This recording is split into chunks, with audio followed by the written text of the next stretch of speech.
Assessment year 2023-24 का return अगर आप फाइल नहीं कर पाए और अब आप उसको फाइल करना चाहते हैं तो आपके पास दो ऑप्शन बचते हैं। पहला है अपडेटेड रिटर्न फाइल करना, दूसरा है condonation of delay in ITR. इस वीडियो में स्पेसिफिकली हम देखने वाले हैं कि अपडेटेड रिटर्न को कैसे फाइल करते हैं, step by step complete process क्या है। अगर आप इस वीडियो को पूरा देखते हैं तो आप घर बैठे अपना अपडेटेड रिटर्न फाइल कर पाएंगे। ठीक है। अब ये रिटर्न हम फाइल करें इससे पहले कुछ कंडीशंस है कि किस किस कंडीशंस में आप अपडेटेड रिटर्न को फाइल नहीं कर सकते। तो कंडीशन ही पहले मैं रीड कर लेता हूं जिससे कि आप समझ पाए कि आप एलिजिबल हैं या नहीं इस रिटर्न को फाइल करने के लिए। पहला है कि अगर आप फाइल करना चाहते हैं तो लॉस रिटर्न आप नहीं फाइल कर सकते। दूसरा है कि अगर आप अपनी टैक्स लाइबिलिटी को कम करना चाहते हैं, मतलब आपने पहले फाइल किया था, ठीक है, उसमें आपने ज्यादा टैक्स भर दिया था, अब आप चाहते हैं कि अपडेटेड रिटर्न फाइल करके आप अपनी टैक्स लाइबिलिटी को कम कर दें, तो आप नहीं कर पाएंगे। अगर आप रिफंड को बढ़ाना चाहते हैं तो भी आप इस रिटर्न के थ्रू नहीं कर पाएंगे। अगर आपके पास कोई सर्च वगैरह चल रहा है अंडर सेक्शन 132 या फिर 132 ए में या फिर 133 ए में, ये सारी चीजें सर्वे वगैरह चल रही हैं, तो भी आप इस रिटर्न को फाइल नहीं कर पाएंगे। अगर आपने ऑलरेडी अपडेटेड रिटर्न फाइल कर दिया है और आप वापस से फाइल करना चाहते हैं सेम असेसमेंट ईयर के लिए, तो आप फाइल नहीं कर पाएंगे। अगर आपके पास कोई प्रोसीडिंग वगैरह चल रही है, कोई नोटिस वगैरह चल रहा है आपके पास, तो भी आप उस असेसमेंट ईयर के लिए फाइलिंग नहीं कर पाएंगे। तो आई होप आप समझ गए होंगे कि कौन कौन से केसेस में आप फाइल नहीं कर पाएंगे। तो आइए देखते हैं कि कैसे फाइल करते हैं। आपको इनकम टैक्स के पोर्टल पे आना है, लॉगिन करना है, ठीक है। लॉगिन करना है, आपका पैन नंबर डालना है, कंटिन्यू करना है, ये टिक मार्क यहाँ पे करना है, पासवर्ड डालना है और कंटिन्यू पे क्लिक करके आपको लॉगिन कर लेना है। जैसे ही लॉगिन करेंगे आपको ई फाइल सेक्शन में जाना है, इनकम टैक्स रिटर्न, और यहाँ पे आपको डाउनलोड प्रीफिल डेटा पे क्लिक करना है। यहाँ पे आपको असेसमेंट ईयर चूज करना है जो कि करंट असेसमेंट ईयर है 23-24, और आपको डाउनलोड पे क्लिक करना है। जैसे ही क्लिक करेंगे प्रीफिल डेटा डाउनलोड हो जाएगा। ठीक है। अब आपको लॉग आउट कर लेना है। लॉग आउट करने के बाद आपको वापस से डाउनलोड वाले सेक्शन में जाना है। यहाँ पे जाने के बाद असेसमेंट ईयर 23-24 सेलेक्टेड रहेगा। मैं फिलहाल यहाँ पे ITR 1 बता रहा हूँ, ठीक है। आपको ITR 2, 3, 4 भी जानना है तो आप मुझे कमेंट करके बताइएगा, उस पर भी मैं वीडियो आपको बना दूंगा। ठीक है। यहाँ पे ITR 1 चूज करेंगे और एक्सेल यूटिलिटी यहाँ पे डाउनलोड करेंगे। ठीक है, इस पे क्लिक करके डाउनलोड कर लेंगे। डाउनलोड करने के बाद एक फोल्डर में सेव कर लेंगे दोनों को, प्रीफिल डेटा को भी और हमने जो डाउनलोड किया है यूटिलिटी उसको भी। ठीक है। यूटिलिटी जिप फाइल में होगी तो उस पर राइट क्लिक करना है और एक्सट्रैक्ट कर लेना है। ठीक है, एक्सट्रैक्ट ऑल का आएगा या फिर एक्सट्रैक्ट हियर का ऑप्शन रहेगा, उस पर क्लिक करके आपको एक्सट्रैक्ट कर लेना है। यहाँ पे एक नया फोल्डर ओपन हो जाता है, इस पर आपको क्लिक करके अंदर जाना है और यहाँ पे एक्सेल आपको देखने को मिल जाता है। अभी एक्सेल आपको ओपन कर लेना है। जैसे ही ओपन करेंगे यहाँ पे इनेबल एडीडी का ऑप्शन आएगा, पहले आपको इनेबल कर लेना है। जैसे इनेबल पे क्लिक करेंगे यहाँ पे एक मैसेज लिख के आता है कि आपको ग्रीन सेल्स में ही सिर्फ डेटा एंट्री करनी है। अगर रेड लेबल लगा हुआ है मतलब मैंडेटरी फील्ड है, कुछ ना कुछ फिल करना है वहां पे, आप कॉपी पेस्ट नहीं कर सकते। ठीक है। आपको क्या करना है, ओके करना है। ओके करने के बाद हमने जो प्रीफिल डाटा डाउनलोड किया था ना इनकम टैक्स के पोर्टल से लॉगिन करके, उसको पहले यहाँ पे इंपोर्ट करना है। तो यहाँ पे इंपोर्ट प्रीफिल का ऑप्शन मिल जाता है, इस पर क्लिक करेंगे, इसको ओके करेंगे। ठीक है। ओके करने के बाद जहाँ पे सेव किया है मैंने प्रीफिल डेटा को, वो फोल्डर मतलब वो पाथ ओपन करूंगा, सेलेक्ट करूंगा प्रीफिल डेटा को और ओपन पे क्लिक कर दूंगा। जैसे ही क्लिक करूंगा सारे प्रीफिल डेटा यहाँ पे प्रीफिल हो जाएंगे, मतलब जो बेसिक डिटेल्स होते हैं वो सारे प्रीफिल हो जाते हैं। जैसे टीडीएस वगैरह हो गया, आपका personal information, address, mobile number, email ID, सारी चीजें प्रीफिल हो जाती हैं। बैंक अकाउंट नंबर, ये सारी चीजें प्रीफिल हो जाती है। ठीक है। फिर यहाँ पे पूछा जाता है नेचर ऑफ एम्प्लॉयमेंट क्या है। ठीक है। तो इस पर ड्रॉप डाउन आ जाता है, आपको यहाँ पे सिलेक्ट कर लेना है आपका एम्प्लॉयमेंट क्या है। ठीक है।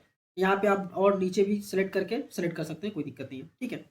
इसके बाद पूछता है कि क्या आप न्यू टैक्स रेजिम ऑप्ट करना चाहते हो, तो मैं नहीं करना चाहता, मैं सीधा नो कर दूंगा। इसके बाद नेक्स्ट आता है कि क्या आप सेवेंथ प्रोविजो के अंडर रिटर्न फाइल कर रहे हैं। तो यहाँ पे यस नो का ऑप्शन आता है, आप अपने हिसाब से यस या फिर नो सेलेक्ट कर लीजिएगा। ठीक है। मेरे केस में नो है तो मैं सीधा नो सेलेक्ट कर लूंगा। ठीक है। इसके बाद हम नीचे आ जाएंगे स्क्रॉल डाउन करके। यहाँ पे पूछता है कि आप कौन से सेक्शन में फाइलिंग कर रहे हैं, तो ड्रॉप डाउन का ऑप्शन मिल जाता है। ठीक है। यहाँ पे हम सेलेक्ट करेंगे 139(8)A। अब नीचे अगर थोड़ा सा ध्यान देंगे तो नीचे जो शीट है यहाँ पे आपको 8A की शीट नहीं दिख रही है, अपडेटेड रिटर्न वाली। अब जैसे ही सेक्शन 8A सेलेक्ट करेंगे ना, यहाँ पे एक नया शीट ऐड हो जाती है। ठीक है, 139(8)A की। तभी हम क्या करेंगे, सीधा यहाँ पे सैलरी हमारा है तो सैलरी का डिटेल यहाँ पे डालेंगे। ठीक है, मैंने सैलरी डाल दिया यहाँ पे। स्क्रॉल डाउन करके नीचे आऊंगा तो यहाँ पे आता है हाउस प्रॉपर्टी की डिटेल्स डालने के लिए। अगर आपकी कोई सेल्फ ऑक्यूपाइड प्रॉपर्टी है और उस पर आप कुछ इंटरेस्ट वगैरह पे करते हैं तो आप सेल्फ ऑक्यूपाइड सेलेक्ट कीजिए, इंटरेस्ट का अमाउंट आप यहाँ पे डाल सकते हैं। आप सेल्फ ऑक्यूपाइड सेलेक्ट कर सकते हैं। अगर आपका सिर्फ इंटरेस्ट वगैरह है जो कि जाता है लोन पे, तो आप इंटरेस्ट यहाँ पे डाल सकते हैं, ठीक है। अगर आप चाहें, अगर आपका लेट आउट प्रॉपर्टी भी है तो आप लेट आउट भी सिलेक्ट कर सकते हैं, और आपका जो रेंट इनकम आता है वो आपको यहाँ पे डालना है। कोई टैक्सेस वगैरह आप पे करते हैं लोकल अथॉरिटी को तो वो आपको यहाँ पे डालना है। आपको 30% डिडक्शन वगैरह ऑटोमेटिकली मिल जाता है, और कोई इंटरेस्ट पे कर रहा है तो आपको यहाँ पे डालना है, ठीक है। बट अगर कुछ भी नहीं है तो सीधा आप सिलेक्ट पे रखिए और छोड़ दीजिए, कोई दिक्कत नहीं है। सेविंग बैंक का जो इंटरेस्ट है वो ऑटोमेटिकली कैप्चर हो गया है प्रीफिल डेटा से। अगर नहीं आता है बाई एनी चांस तो आप यहाँ पे डाल सकते हैं, कोई दिक्कत नहीं है, आपको सिर्फ ऐड करना रहता है, ठीक है। फिर नीचे स्क्रॉल डाउन करके आएंगे तो यहाँ पे ये उतना इंपॉर्टेंट नहीं है, इसलिए यहाँ पे मैं एक्सप्लेन नहीं कर रहा हूँ। नीचे डिविडेंड वगैरह अगर आपका इनकम है ना अदर सोर्स में, तो डिविडेंड का बाइफर्केशन आपको देना पड़ता है क्वार्टर वाइज, ठीक है। यहाँ पे डेट दिया हुआ है, उसके बेसिस पे आपको देना पड़ता है। स्क्रॉल डाउन करके नीचे आएंगे तो आपके पास जो भी डिडक्शंस वगैरह हैं एटीसी के या फिर एटीसीसी के, ये सारे डिडक्शंस आपको यहाँ पे डालने हैं, ठीक है। इसके बाद यहाँ पे आपका एटीटीटीए का डिडक्शन आपको मिल जाता है, जो सेविंग बैंक का इंटरेस्ट है, ठीक है, वो आप यहाँ पे ले सकते हैं। इसके बाद स्क्रॉल डाउन करके आइए तो यहाँ पे कुछ भी नहीं आ रहा है फिलहाल कैलकुलेशन करके। यहाँ पे कैलकुलेशन आता है बट यहाँ पे कुछ भी नहीं आ रहा क्योंकि हमने अभी तक कैलकुलेट टैक्स का ऑप्शन इनेबल नहीं किया है, मतलब कैलकुलेट टैक्स पे हमने क्लिक नहीं किया है अभी तक, ठीक है। स्क्रॉल करके वापस ऊपर जाएंगे और यहाँ पे वैलिडेट करेंगे कि ये शीट प्रॉपर्ली हमने फिल किया या नहीं। ओके आ गया है, मतलब हमने प्रॉपर्ली शीट को फिल कर दिया, ठीक है। ओके करके वापस हम जाएंगे पार्ट ए 139(8)(a), ठीक है। अभी यहाँ पे क्या क्या चीजें फिल करनी है वो आप समझ लीजिए। पहला आता है कि क्या आपने प्रीवियसली रिटर्न को फाइल किया था। अगर यस नो का ऑप्शन आएगा ड्रॉप डाउन में, अगर आप यस करेंगे तो आपको डालना पड़ेगा कि कौन से सेक्शन में आपने फाइल किया था, कौन सा रिटर्न आपने फाइल किया था, एक्नॉलेजमेंट नंबर क्या था, और आपने जो रिटर्न फाइल किया था उसका डेट क्या था, ठीक है। ये सारी चीजें आपको डालनी पड़ेंगी। अगर आपने फाइल ही नहीं किया था, फर्स्ट टाइम फाइल कर रहे हैं, तो सीधा आपको नो करना है, ठीक है। इसके बाद यहाँ पे पूछा जाता है कि क्या आप इलिजिबल है, ठीक है, ये रिटर्न फाइल करने के लिए क्या आप इलिजिबल हैं। ऊपर जो कंडीशंस मैंने बताए थे क्या वो कंडीशंस फुलफिल करते हैं आप, अगर करते हैं तो आप यस कर दीजिए, कोई दिक्कत नहीं है, ठीक है। इसके बाद पूछा जाता है कि आप अपडेटेड रिटर्न क्यों फाइल कर रहे हैं, ठीक है। ड्रॉप डाउन में बहुत सारे ऑप्शंस मिल जाते हैं, ठीक, बहुत सारे ऑप्शन मिल जाते हैं, आप ऑप्शन के बेसिस पे सिलेक्शन कर सकते हैं, ठीक है। मेरे केस में था रिटर्न प्रीवियसली फाइल नहीं किया है तो वो मैंने यहाँ पे सेलेक्ट कर लिया है। नेक्स्ट आपको फिल करना पड़ता है are you filing the updated return during the period. यहाँ पे आता है अप टू 12 मंथ और नीचे आता है 12 मंथ टू 24 मंथ, ठीक है। तो हमारा तो अप टू 12 मंथ है तो हम अप टू 12 मंथ यहाँ पे सेलेक्ट करेंगे, ठीक है। इसके बाद हम क्या करेंगे, वैलिडेट पे क्लिक करेंगे। ये शीट प्रॉपर्ली हमने फिल कर दिया है, हम ओके कर देंगे। वापस हम जाएंगे टीडीएस वाले शीट में, यहाँ पे ओके करना है बेसिकली। ओके करने के बाद ये चीजें जो लिखी हुई है आप इसको रीड कर सकते हैं, ठीक है। मैं आगे बताने ही वाला हूँ कि यहाँ पे क्या क्या चीजें फिल करनी है, आप चाहिए तो रीड कर सकते हैं। सीधा ओके करना है। ओके करने के बाद आपको ये देखना है कि कुछ टीडीएस वगैरह आपका कटा है क्या। कटा है तो टीडीएस के डिटेल्स यहाँ पे ऑटो फिल होके आ जाएंगे, नहीं कटा है तो कुछ भी डिटेल फिल नहीं होगा। आपको सीधा वैलिडेट पे क्लिक करना है और ओके कर देना है। सिर्फ टीसीएस में भी टीसीएस उस कलेक्ट हुआ है तो ऑटोमेटिकली फिल होगा, नहीं हुआ है तो कुछ भी फिल नहीं होगा। आपको सीधा वैलिडेट पे क्लिक करना है और ओके कर देना है। फिर यहाँ पे आता है important point, taxes paid and verification. यहाँ पे कुछ भी चीजें यहाँ पे 0 आ रही हैं, इसलिए 0 आ रही है क्योंकि हमने अभी तक कैलकुलेट टैक्स नहीं किया है, ठीक है। आपका बैंक डिटेल ऑटोमेटिकली फिच हो जाता है प्रीफिल डेटा से। इसके बाद वेरिफिकेशन में सारी चीजें फिल होकर आती हैं, आपको सिर्फ प्लेस यहाँ पे डालना पड़ता है कि आप कहाँ पे रहते हैं, ठीक है। इसके बाद इसको वैलिडेट पे क्लिक करेंगे तो ये शीट भी प्रॉपर है, कोई दिक्कत नहीं है, हम ओके कर देंगे। फिर हम आएंगे पार्ट बी ATI, ठीक है। यहाँ पे पूछा जाता है कि heads of income under which additional income आपने क्या दिखाया, तो हमने सैलरी में एडिशनल इनकम दिखाया 4.5 लाख का, तो वो यहाँ पे हम डालेंगे, ठीक है। और अदर सोर्स में भी हमने इनकम दिखाया था, ठीक है, तो वो भी आपको यहाँ पे डालना पड़ेगा। इसके बाद ये तो ऑटोमेटिकली आ जाता है, यहाँ पे भी कैलकुलेशन नहीं दिख रहा क्योंकि हमने अभी तक कैलकुलेट टैक्स नहीं किया। स्क्रॉल डाउन करके नीचे आएंगे तो यहाँ पे आता है टैक्सेस पेड का डिटेल। जो टैक्सेस आपने पे किया ना वो आपको यहाँ पे डालना है, ठीक है। ये टीडीएस वाले पोर्शन में मत डाल देना, आपको यहाँ पे डालना है details of payment on tax on updated return under section 140B, यहाँ पे आपको डालना है, ठीक है। अगर आपका इनकम 5 लाख से नीचे है तो 1000 रुपये की लेट फीस है, वो आपको यहाँ पे पे करके डालनी पड़ेगी। 5 लाख से ऊपर अगर आपका इनकम रहेगा तो जो भी टैक्सेस वगैरह आएंगे, जो लेट फीस आएगी, वो सारी चीजें आपको पेमेंट करनी है और यहाँ पे डिटेल्स को डालना है, चालान का डिटेल, ठीक है। तो जो भी चालान का डिटेल है वो आपको यहाँ पे स्पेसिफिकली डालना है, गलती मत कीजिएगा, ठीक है। फिर हम इसको अभी वेरीफाई नहीं करेंगे क्योंकि वेरीफाई करेंगे मतलब वैलिडेट करेंगे तो एरर आएगा, तो हम क्या करते हैं इसको फिलहाल ऐसे ही छोड़ते हैं। हम जाते हैं सेक्शन 80D पे। सेक्शन 80D बेसिकली मैं मेरे सारे वीडियोस में डिटेल में समझाता हूँ, फिर भी आपको यहाँ पे समझा देता हूँ। पहला रहता है कि क्या आप या फिर आपकी फैमिली पेरेंट्स को छोड़ के सीनियर सिटीजन है क्या, अगर है तो यस कीजिए, नहीं है तो नो कीजिए, और क्लेम ही नहीं करना चाहते तो नॉट क्लेम पे क्लिक कीजिए, ठीक है। अगर नहीं है तो नो पे क्लिक करना है, और health insurance, preventive health checkup का डिटेल्स या फिर हेल्थ इंश्योरेंस वगैरह का जो डिटेल्स है वो आप यहाँ पे डाल सकते हैं, ठीक है। नहीं क्लेम करना तो सीधा नो कीजिए। सेम यहाँ पे आता है पेरेंट्स सीनियर सिटीजन है क्या, है और क्लेम करना चाहते हैं तो यस कीजिए, और health insurance, preventive health checkup या फिर मेडिकल एक्सपेंसेस, ये सारे डिटेल्स आप यहाँ पे डाल सकते हैं। ठीक है, मेरे केस में कोई भी क्लेम नहीं हो रहा है तो मैं नॉट क्लेमिंग पे क्लिक करूंगा दोनों जगह। ठीक है, और वैलिडेट पे क्लिक करके शीट को वैलिडेट कर दूंगा। सेक्शन 80G, अगर आपने कोई डोनेशन वगैरह दिया है, आपके पास प्रॉपर रिसिप्ट है, तो रिसिप्ट के हिसाब से आपको यहाँ पे डिटेल्स फिल करने होते हैं। नहीं है, कोई दिक्कत नहीं है, आप सीधा वैलिडेट पे क्लिक करके ओके कर देंगे। सेक्शन 80G है साइंटिफिक रिसर्च वगैरह के लिए कोई डोनेशन आपने किया हुआ है तो उसके डिटेल भी आपको यहाँ पे डालने हैं। और अगर आपने डोनेशन किया है तो उसकी रिसिप्ट प्रॉपर होनी चाहिए आपके पास।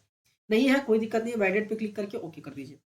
अब हम वापस आएंगे टैक्सेस पेड एंड वेरिफिकेशन में, और अब हम करेंगे कैलकुलेट टैक्स। ठीक है, कैलकुलेट टैक्स पे क्लिक करेंगे। जैसे क्लिक करेंगे थोड़ा वक्त लेगा और कैलकुलेट करके आपको बता देगा। पहले वाले मतलब इनकम वाले शीट में आपको लेके जाएगा। ठीक है, और यहाँ पे आ जाएगा कि आपका टैक्स कितना आ रहा है, रिबेट कितना है और लेट फीस कितना है। ठीक है, वो आपको आ जाएगा। अभी हम क्या करेंगे, हम आएंगे पार्ट बी ATI में। ठीक है, यहाँ पे आप देखेंगे मैंने यहाँ पे डाल दिया इनकम जो हमने एडिशनल डाला हुआ है। इसके बाद यहाँ पे देखिए टैक्सेस पेड, यहाँ पे लेट फीस आ रहा है 1000 रुपये का। टैक्सेस पेड हमने पे कर दिया है और टैक्सेस ड्यू कुछ भी नहीं है अभी, 0। ठीक है, 1000 रुपये जो हमने पे कर दिया। ठीक है, इसके बाद हम क्या करेंगे, इसके बाद हम इसको सीधा वैलिडेट पे क्लिक करेंगे। अभी ये शीट ओके आएगी। ठीक है, क्योंकि हमने कैलकुलेट टैक्स नहीं किया था तो मे भी चांसेस है कि हम पहले इसको अगर वैलिडेट करते तो ये एरर देता। तो हम सीधा कर देंगे ओके। जैसे ही ओके करेंगे, ओके करने के बाद यहाँ पे आप देख लीजिए प्रॉपर्ली सारी चीज़ें सब कुछ है, कोई दिक्कत नहीं है। हम क्या करेंगे, जनरेट जेसन करेंगे। ठीक है, कैलकुलेट टैक्स कर दिया हमने, अभी हम जेसन को जनरेट करेंगे। तो हम सीधा यहाँ पे जो भी चीज़ आती है ओके करना है बेसिकली आपको।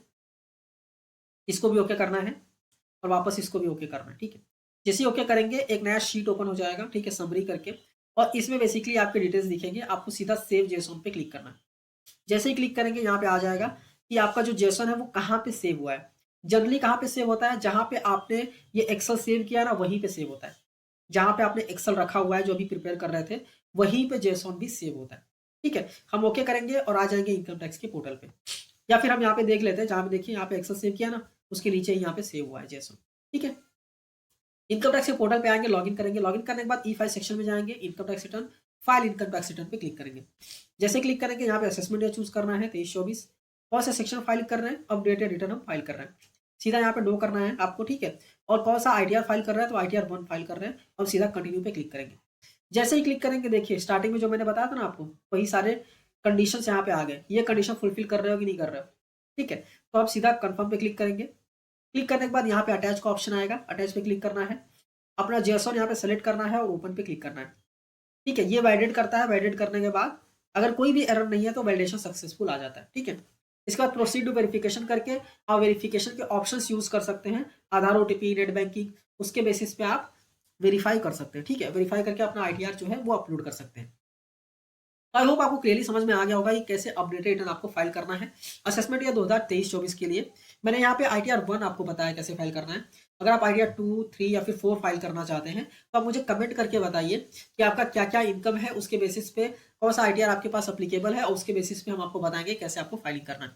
तो ये वीडियो अच्छी लगी है तो वीडियो को लाइक कीजिए, अपने दोस्तों के साथ भी शेयर कीजिए, और अगर आप हमारी सर्विसेज लेना चाहते हैं, हमसे रिटर्न फाइल करवाना चाहते हैं, तो आप मुझे कमेंट करके बता सकते हैं। ठीक है, मिलते हैं नेक्स्ट वीडियो में। Thank you for watching and all the best.